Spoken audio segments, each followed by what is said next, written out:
Hello everyone and welcome back to Anne Book Reviews with Anne, or whatever else this is. Book reviews. My name is Anne and I'm doing the book reviews. So today I'm going to do the romance novel McCrory's Lady. It's a book by Cheryl Henke. It was written in 1995, so it is a little dated. And as a disclaimer, there is some racial words towards Native American peoples in there. I mean, it is, it's kind of hard to read, but it is part of the history. So, but it is in there. Just as a heads up, disclaimer, it's not always pleasant to read, and some of it's really difficult to read, and I think it, kind of hurts your heart in some ways. Well, I mean, hurt my heart.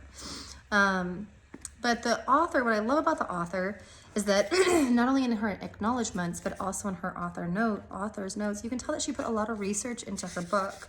I think she had an associate or collaborator, it's her friend, Carol. So you can tell that they put a lot of work into it, and they really thanked the people that helped them learn about Arizona and things like that. So it wasn't like she just wrote it off the cuff. And I really appreciate the fact that she took some time for her historical romance novel to do that, Not that everybody has to do that, just I thought that was really, really awesome that she did that. So it is kind of, first, before I get into what the book is about, let's go over how much it costs, just in case you want to buy it. I do not know how much this one costs. I think this might have been one of the ones that my beloved friends send me in their boxes of books, because I would get something like this from a used bookstore, and I don't see any of the the pencil writings from a used bookstore in there. So I'm assuming that someone gave this to me. Thank you for all my friends out there that give me the books. I love them so much. Okay, so thrift books, you can get this for $4.79. Again, try to shoot for the $10 so you can get free shipping. On Amazon, on Kindle, it's $2.99, and the paperback is 99 cents. So, and I saw on Amazon that shipping is usually $3.99. But my cousin was here visiting, and she told me that with Prime, she's never had to pay shipping. I don't know if that's because she hasn't gotten, or she gets like purchases that they get free shipping or includes in free shipping. I just try to include hey, heads up, if you do just get this book, it might be $3 in shipping. So if anybody does have an Amazon account and you're like, no dude, you can get free shipping on Amazon too, totally awesome, kudos. Did not know that, sorry. I don't order on Amazon that often, sorry. Paperback on Amazon was 99 cents, so that is a totally really awesome steal. I'm like, yeah, I'd pay 99 cents for a book.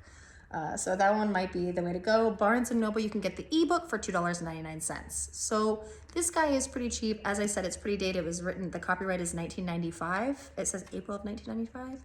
So it's pretty dated. Like I said, there are some, the two disclaimers I would give is, again,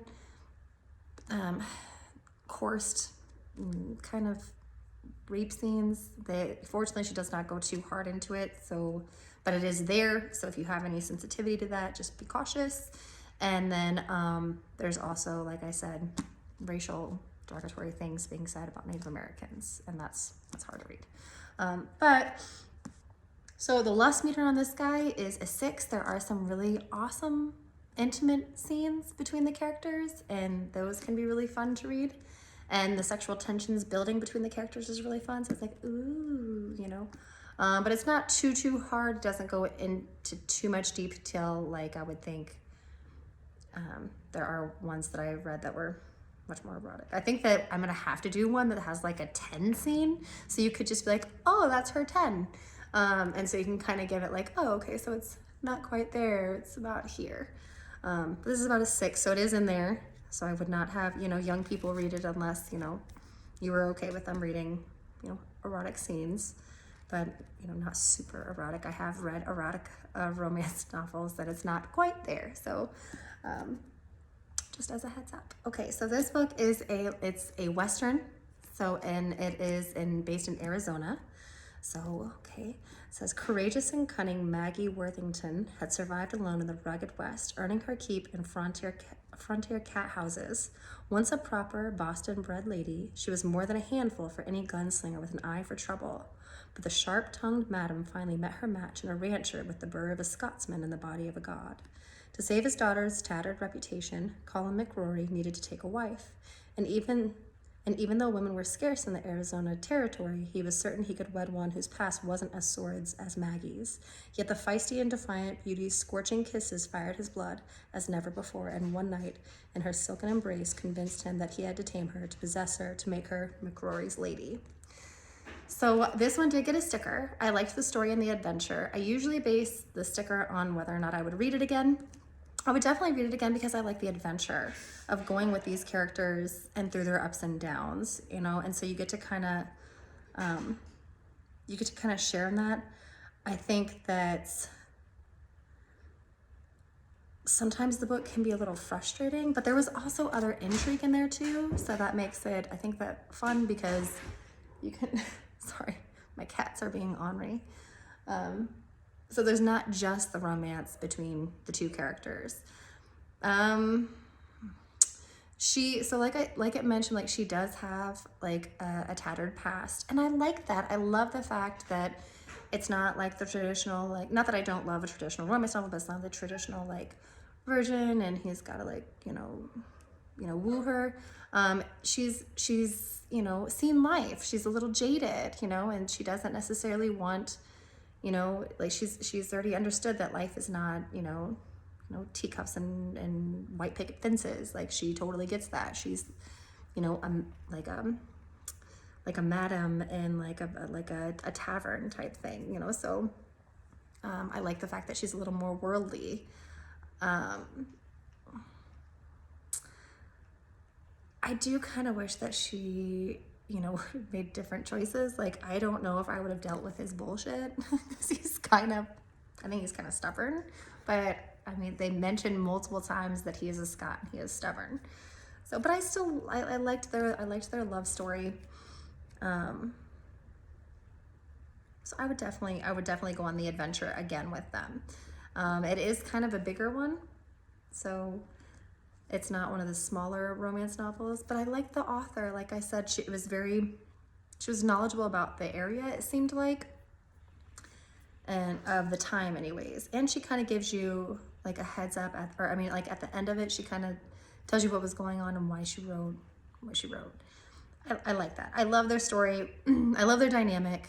I love the fact that he already has a daughter. And so I just really like I said, I really like the fact that she's already seen the world. So she's able to, it feels like the character is more relatable because she isn't just this innocent, 19-year-old. She's 34. And as someone in her 30s, I appreciate that because I'm like, oh, I can understand being a little jaded. I think we all are at some point. So it's nice to be able to have a character to connect with that isn't, so innocent. Like you don't want to see her go through pain, but it's nice that you can connect with the character and then see her fall in love as an adult and the mature relationship that invokes, So, yeah. I'm trying to think if there's anything else that I would add in there. I think that my favorite character is probably Ed.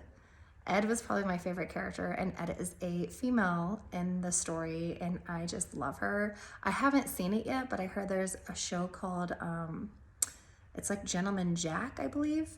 And whenever I envision Ed, that's what I envision her as, kind of. And so I got a kick out of her. I thought she was pretty fun and spunky, and I enjoyed what she brought to the table, and I think that she gave the book a nice little spunk there. Not that the other female leads needed that, because I feel like they were plenty spunky themselves. But so yeah, I would definitely recommend reading the book. It's a fun one if you like Westerns. If you don't like Westerns, it might not be your cup of tea. There is There is some intrigue in there, so if you don't like, you know, like a plot behind, you know, like political plots, maybe you don't like that. And, you know, and then traveling, there is some like horseback traveling and things like that. So if you don't like traveling, if you like them to stay in one spot, then this might not be your book, but I like the adventure of it. This is forever long, so I'm gonna get off here. But yes, so I say you should give it a try. You know, at least read it to the first like 6 chapters. That's always my thing with a book. Read 6 chapters in, and that'll tell you if you like it or not. If you don't like it and you're not hooked, maybe it's not the book for you. So, all right, guys, I hope you have a wonderful weekend. It's Friday. I hope you have a wonderful Friday, and I will see you again soon.